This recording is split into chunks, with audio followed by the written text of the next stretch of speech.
So I was doom scrolling through social media last night, as one does when they hate sleeping and love anxiety. And I stumbled across this ancient John Cleese clip about extremism. I'm talking prehistoric. YouTube says it was uploaded 17 years ago, but this thing is probably older than my commitment issues. And holy crap, people. It's like John Cleese time traveled from the 1980s, took one look at America in 2025 and said, I'm going to explain this whole mess in 2 minutes flat. Seriously, check this out. Well, the biggest advantage of extremism is that it makes you feel good because it provides you with enemies. Let me explain. The great thing about having enemies is that you can pretend that all the badness in the whole world is in your enemies and all the goodness in the whole world is in you. Attractive, isn't it? Ha! About as attractive as democracy in a death spiral. Listen, what's happening in America right now isn't just some quirky little political disagreement between people who can't decide if taxes should be 2% higher or lower. We're watching a masterclass in how to dismantle a democracy while getting half the country to cheer for it. Trump's strategy is so transparent, it would be funny if it wasn't so terrifying.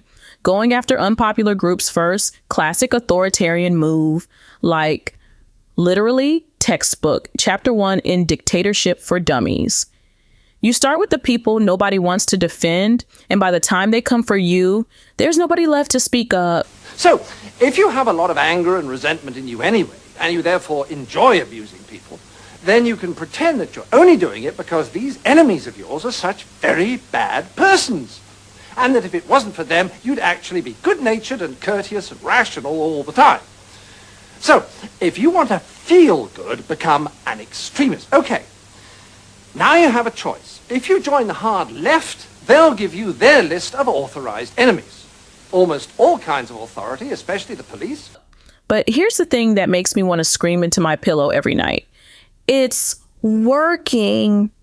The administration's first deportation of a green card holder, a pro-Palestinian activist at Columbia.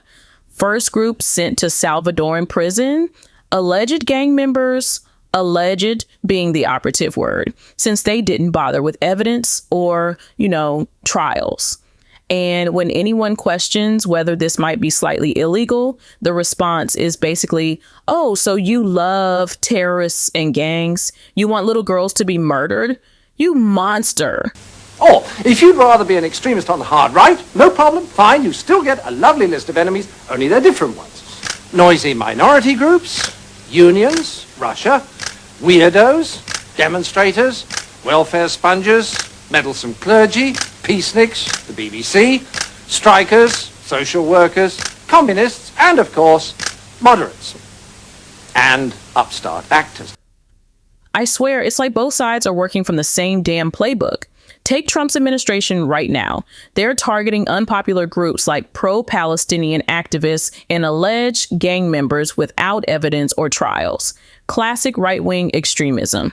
But let's not pretend the left doesn't pull similar stunts. When anyone questions progressive orthodoxy on certain issues, they get labeled bigots or phobes faster than I can swipe left on a guy with a fish pick.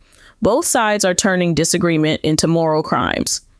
And the worst part is that in our hyperpolarized hellscape, almost nobody is willing to vote against their party, even when their candidate is actively undermining democracy. A whole 3.45% of Americans, according to actual political scientists who study this stuff. Let that sink in.